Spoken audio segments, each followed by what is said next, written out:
Hello అండి, welcome to my channel. Please video నచ్చితే అయితే లైక్ చేయండి, సబ్స్క్రైబ్ చేయండి. ప్లీజ్ మీరు సబ్స్క్రైబ్ చేయడం వల్ల అయితే వీడియో అయితే నా ఛానల్ అయితే కొంచెం ముందుకెళ్తుంది. ప్లీజ్ సపోర్ట్ చేయండి. ఈ వీడియో విషయం అయితే ఈరోజు అయితే విలేజ్ స్టైల్లో గోంగూర బోటీ ప్రిపేర్ చేస్తున్నాను. ఇక బోటీ క్లీన్ చేయడానికైతే ఫస్ట్ అయితే పొయ్యి అయితే అంటించేసాను. గ్యాస్ మీద కూడా పెట్టవచ్చు, కాకపోతే గ్యాస్ మీద నీళ్ళు పెడితే త్వరగా చల్లారిపోతాయి. కానీ బోటీ క్లీన్ చేయడానికైతే నీళ్ళు అయితే బాగా వేడిగా ఉండాలంట. నాకైతే బోటీ క్లీన్ చేయడం అంతగా రాదు, మా అమ్మ అయితే క్లీన్ చేస్తుంది. బోటీ తినేటప్పుడు బాగానే ఉంటుంది, కానీ అది క్లీన్ చేసేటప్పుడు కానీ అంత వేస్టేజ్ ఎంత వస్తుందంటే మ్యాక్సిమం మాకు అది క్లీన్ చేయడానికే దగ్గర దగ్గర 1 అవర్ పట్టేసింది. మొత్తం అంత వేస్టేజ్ ఉంది. అది కాకుండా అసలు అది ఉడికేటప్పుడు కూడా ఎంత స్మెల్ వస్తుందో. నాకైతే ఎండు చేపల తర్వాత నచ్చని స్మెల్ ఏదన్నా ఉందంటే ఇదే. తినడానికైతే తింటాను, ఎండు చేపలు అయితే తినను, కానీ ఇదైతే తింటాను. ఇక అట్లా క్లీన్ చేసేసి మొత్తం స్టవ్ పై అయితే నేను వీడియో కోసం అయితే వేరే గిన్నెలు తీసుకోవట్లేదు, మా ఇంట్లో ఉన్న గిన్నెలే వాడుతున్నాను. ఇక స్టవ్ క్లీన్ చేసిన బోటీ అయితే స్టవ్ పై పెట్టాలి. గుర్తుంచుకోండి, బోటీ మాత్రం వేడి నీళ్ళలో 2-3 సార్లు అయినా క్లీన్ చేసాకైనా కడుక్కోవాలి, లేదంటే నీచు వాసన వచ్చేస్తుంది. ఇక క్లీన్ చేసుకున్న బోటీ అయితే స్టవ్ పై పెట్టేసి కొంచెం ఉప్పు పసుపు అయితే వేసేసి మూత అయితే పెట్టేయాలి. మూత పెట్టిన తర్వాత కొంచెం సేపటికైతే ఇట్లా నీళ్ళు అయితే వాటర్ అయితే రిలీజ్ అవుతూ ఉంటాయి. వాటర్ రిలీజ్ అయిన తర్వాత అయితే ఒకసారి కలపేసుకొని మళ్ళీ అయితే స్టవ్ పై పెట్టాలి. అట్లా 5 మినిట్స్ అయితే మీడియం ఫ్లేమ్లో అయితే ఉంచుకోవాలి. ఇక మీడియం ఫ్లేమ్లోనే వాటర్ మొత్తం రిలీజ్ అయ్యేదాకా మొత్తం మగ్గనివ్వాలి.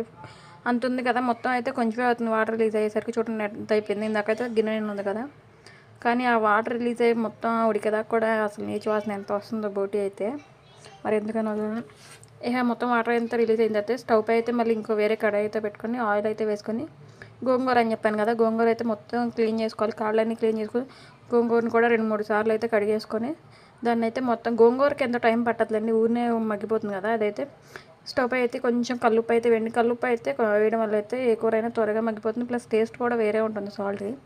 కాకపోతే నేనైతే కల్లుప్పు ఎక్కువ వాడిని, ఎందుకంటే నాకు కల్లుప్పు వాడడం వల్ల కొంచెం ఎక్కువ వేసేస్తాను. సాల్ట్ వాడడం అలవాటు అయింది కదా, ఇది తెలియదు అందుకే నాకు. ఇక గోంగూరలో అయితే కొంచెం ఉప్పు పసుపు అట్లాగే 2 చీల్చుకున్న పచ్చిమిర్చి కూడా అయితే వేసి మొత్తం మెత్తగా అయితే మగ్గనివ్వాలి.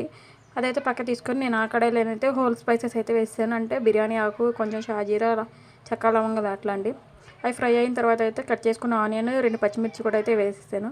అవి ఫ్రై అవుతూ ఉన్న లోపల అయితే గోంగూరను కూడా కొంచెం మెదుపుకొని పక్కన అయితే పెట్టేసుకున్నాను.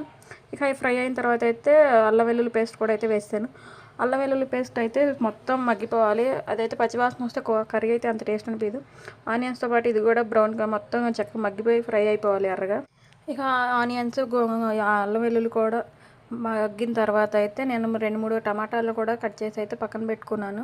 ఎందుకంటే గ్రేవీ కోసం టమాటా వేయడం కూడా అది కొంచెం పులుపు ఉంటుంది కదా, టేస్ట్ అయితే బాగా అనిపించింది.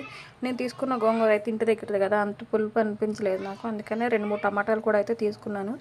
ఈ ఆనియన్ అయితే ఫ్రై అయిపోయిన తర్వాత అయితే కట్ చేసుకున్న టమాటా కూడా వేస్తాను. టమాటా కూడా మొత్తం మెత్తగా అయిపోయేదాకా అయితే ఫ్రై అవ్వాలి. ఇట్లా ఆయిల్ అయితే పైకి తేలాలి. మొత్తం ఆయిల్ పైకి తేలిన అయితే మనం ముందుగా ఉడకబెట్టుకున్న బోటీని అయితే అందులో వేసేయాలి. బోటీ కూడా వేసిన తర్వాత అయితే ఒకసారి కలుపుకొని ఒక 5 మినిట్స్ లో ఫ్లేమ్లో అయితే మగ్గనివ్వాలి. ఎందుకంటే పచ్చివాసన ఉంటుంది కదా ఎంత ఉడకబెట్టుకున్న తర్వాత, అందుకని.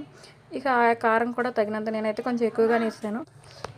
నీచు కూరలకైతే కారం ఎక్కువగానే ఉంటే బాగుంటుంది, కాకపోతే పిల్లలు ఉన్న వాళ్ళు అయితే కొంచెం తగ్గించి వేసుకోండి. బోటీ అయితే కొంచెం నీచు వాసన ఎక్కువ వస్తుంది కాబట్టి పిల్లలు ఉన్నా సరే నేనైతే కారం ఎక్కువగానే వేసాను. కారం వేసిన తర్వాత అయితే కారం పచ్చివాసన అంతా పోయి ఆయిల్ బయటికి రిలీజ్ అయ్యేంత వరకు అయితే ఒకసారి కలబెట్టుకొని లో ఫ్లేమ్లో అయితే మంటనే ఉంచాలి. ఆ తర్వాత మొత్తం బోటీ ఫ్రై అయిపోయి మొత్తం ఆయిల్ పైకి తేలిన తర్వాత ముందుగా మనం కొంచెం ఉప్పు వేసుకున్నాం కదా, ఇక దాన్ని చూసుకొని ఈ టైంలోనే అడ్జస్ట్ చేసుకోవాలి. నేనైతే దానిలోకి అయితే ధనియాల పొడి అయితే నూరుతున్నాను. నాన్ వెజ్ కర్రీస్ ఏమైనా సరే మసాలాలు అయితే అప్పటికప్పుడు దంచి వేసుకుంటేనే టేస్ట్ బాగుంటుంది, ఫ్రెష్ ఫ్లేవర్ అయితే అనిపిస్తుంది. ఇక దంచుకుంటూనే కర్రీ అయితే చూస్తూ ఉన్నాను. ఆ కారం మగ్గిపోయి ఆయిల్ మొత్తం పైకి తేలిన తర్వాత అయితే నేనైతే గోంగూర కూడా అయితే ముందుగా ఉడకబెట్టుకున్నాను కదా, దాన్ని కూడా అయితే వేస్తాను. ఇక గోంగూర కూడా అందులో వేసి మొత్తం బోటీలో అయితే గోంగూర కూడా కలిసిపోయేంత వరకు అయితే తిప్పుతూ ఉండాలి. ఇక అదైతే తిప్పేసి మూత పెట్టి పక్కన అయితే మసాలా కోసం అయితే ప్రిపేర్ చేస్తున్నాను. చెక్క లవంగాలు అనాస పువ్వు అయితే నూరుతున్నాను. ఇదైతే బిర్యానీకైనా కర్రీస్కి నాన్ వెజ్ కర్రీస్కైనా ఈ మసాలా అనేది ఫ్లేవర్ బాగుంటుంది, అందుకని నేను మ్యాక్సిమం నాన్ వెజ్ కర్రీస్కి అయితే బిర్యానీకైనా ఇదే నూరుతూ ఉంటాను.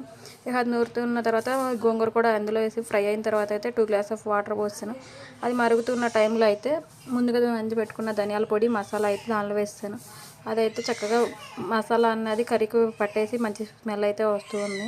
ఇక మసాలా వేసిన తర్వాత అయితే కట్ చేసుకున్న కొత్తిమీర కూడా అయితే వేసుకొని ఆయిల్ పైకి తేలిన తర్వాత అయితే కొత్తిమీర అయితే వేసుకొని స్టవ్ అయితే ఆఫ్ చేసుకోవాలి. ఇక కర్రీ అయితే సూపర్ టేస్ట్ అయితే ఉంటుంది. నేను చేసిన కర్రీ అయితే సూపర్ టేస్ట్ వచ్చింది. ఇక వీడియో నచ్చినైతే ప్లీజ్ లైక్ చేయండి, సబ్స్క్రైబ్ చేయండి. Thank you.